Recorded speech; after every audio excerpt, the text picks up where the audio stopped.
और इसी विश्वास के साथ आगे बढ़ते रहें, अपने कदम को ऊंचाइयों की तरफ लेके जाते रहें। हेलो दोस्तों, welcome my YouTube channel wanderlust story. आज हम फिर एक नई वीडियो के साथ आपके सामने आए हैं। हमारे चैनल को सब्सक्राइब करें, बेल आइकन को ऑन कर लें ताकि जब भी हम कोई वीडियो अपलोड करें तो सबसे पहले वीडियो का नोटिफिकेशन आप तक पहुंच जाए। तो चलिए शुरू करते हैं बिना किसी देरी के, बिना किसी बात के। एक समय की बात है, बहुत समय पहले की बात है कि एक साधु एक नदी के किनारे पर रहता था। अपनी पत्नी के साथ उसकी कोई औलाद नहीं थी, उसकी कोई संतान नहीं थी। तो वो एक दिन क्या हुआ, नदी के किनारे पर बैठ करके तपस्या में लगा हुआ था, तपस्या कर रहा था। अचानक क्या हुआ, उसके सर के ऊपर से एक चील जाती है उड़ करके। उसके चील के पंजों में एक चुईया थी। उसने उस चुईया को नीचे फेंका। वो चुईया साधु के सामने आकर के गिरी। उसने उस चुईया को उठाया और उठा करके कुछ सोच विचार करने लगा, सोचने लगा। और फिर अचानक उसके मन में ख्याल आया, एक विचार पैदा हुआ कि हमारी कोई संतान भी नहीं है, कोई औलाद भी नहीं है। चलो ऐसा करते हैं, इसको एक लड़की का रूप दे देते हैं, इसको लड़की बना देते हैं। साधु ने उस चिड़िया को लड़की बना दिया और लड़की बना करके उस बच्ची को गोद में उठाया और अपने घर की तरफ चल पड़ा। जब घर पर पहुंचा तो उसकी पत्नी ने पूछा, ये कौन है, कहाँ से लेकर के आए हो इसको? तो वो कहने लगा, उसने सारी कहानी बताई। तो उसकी पत्नी ये सुन करके बड़ी खुश हुई। उसकी पत्नी ने कहा कि तुमने इसको जन्म दिया है, तुमने इसको ज़िंदगी दी है, तो तुम इसके पिता हुए। इसी का उदाहरण देते हुए उसकी पत्नी ने कहा कि जब तुम इसके पिता हुए तो मैं इसकी माँ हुई। वो दोनों उसको पाल पोसने लगे, उसका पालन पोषण करने लगे, उसको पाल पोसते रहे। एक दिन वो आया कि वो जो छोटी बच्ची थी वो एक जवान लड़की, खूबसूरत नौजवान लड़की बन गई, खूबसूरत, एक हसीन और जमील।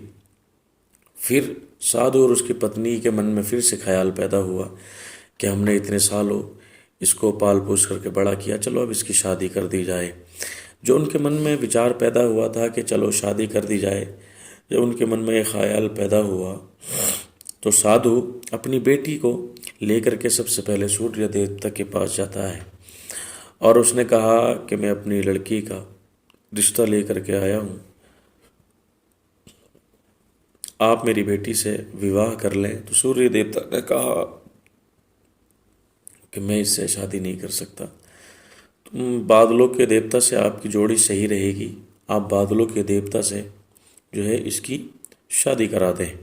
साधु अब चल पड़ा बादल देवता के पास। बादल देवता के पास जब पहुंचा, उसने अपनी लड़की से विवाह करने का अनुरोध किया। तो इस बार लड़की ने बादल देवता से विवाह करने के लिए इनकार कर दिया, मना कर दिया और कहा कि मैं इस काले व्यक्ति से विवाह नहीं करूंगी।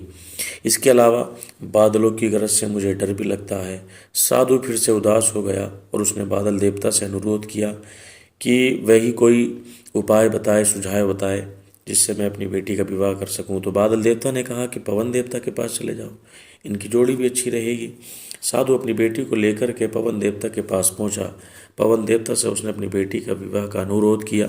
तो इस बार भी लड़की ने इनकार कर दिया और कहने लगी, मैं ऐसे अस्थिर व्यक्ति से विवाह नहीं कर सकती जो हर समय यहाँ वहाँ उड़ता रहता है, यहाँ वहाँ आता जाता रहता है। साधु कभी काफ़ी परेशान हुआ। साधु ने पवन देवता से भी जो है कोई सुझाव मांगा कि आप कोई रास्ता आप ही बता दो। तो पवन देवता ने जवाब दिया कि पर्वतों के राजा के पास चले जाओ, वो मजबूत भी है और वो स्थिर भी है और बहती हुई हवाओं को वो आसानी से रोक भी लेते हैं, रोक सकते हैं। तो साधु अपनी बेटी को लेकर के जो है उनके पास चला गया। फिर साधु ने पर्वत देवता से अपनी बेटी के विवाह का प्रस्ताव रखा।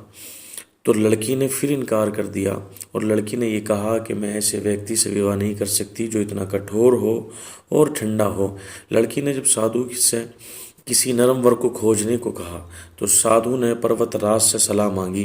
पर्वतराज ने जवाब दिया कि किसी चूहे के साथ ही आपकी लड़की की जोड़ी अच्छी रहेगी, अपनी लड़की का विवाह किसी चूहे के साथ कर दे, क्योंकि वो नरम भी होता है और आसानी से किसी भी पर्वत में वो बिल बना सकता है।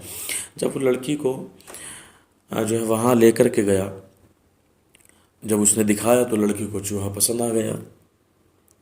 जब चूहा पसंद आ गया तो दोनों का विवाह की जो तारीख थी वो साधु ने मुकर्रर कर दी। एक तारीख, एक टाइम फिक्स कर दिया कि फ़ला टाइम फ़ला तारीख को जो है इनकी शादी कर दी जाएगी। फिर वो अचानक बोला, साधु बोला कि भाग्य का खेल कितना निराला है। यानी जो जिसकी किस्मत में लिखा होता है वो वही होता है। वो कितनी कोशिश कर ले, लेकिन जो जिसकी किस्मत में जैसा लिखा है उसकी किस्मत में वैसा होना है। तो साधु ने कहा कि तुम मेरे पास एक चुईया के रूप में आई थी। उसने सारी कहानी सुनाई और उसने कहा कि जब तुम चुईया के रूप में मेरे पास आई थी तो मैंने तुमको एक लड़की बना करके अपने घर पे रखा, तुम्हारे पाला पोसा। लेकिन आज किस्मत का खेल ये है कि एक चुईया को लड़की अगर बना दिया, लेकिन जब उसके विवाह का वक्त आया तो उसकी तकदीर यही है कि एक चुईया का विवाह एक चूहे के साथ ही होगा। और आज तुम्हें ये चूहा पसंद आ गया। इसलिए कहते हैं दोस्तों, जो तकदीर में, जो किस्मत में हुआ करता है, सिर्फ उसी पर विश्वास करना चाहिए, उसी पर यकीन करना चाहिए। हमें इधर उधर की बातों से भटकना नहीं चाहिए, बल्कि हमें अपनी तकदीर पर, अपनी किस्मत पर विश्वास रखना चाहिए कि जो हमारी किस्मत में होगा बस वही होगा। और इसी विश्वास के साथ आगे बढ़ते रहें, अपने कदम को ऊंचाइयों की तरफ लेके जाते रहें। एक दिन वो आएगा कि कुदरत आपको कामयाबियों से मालामाल कर देगी।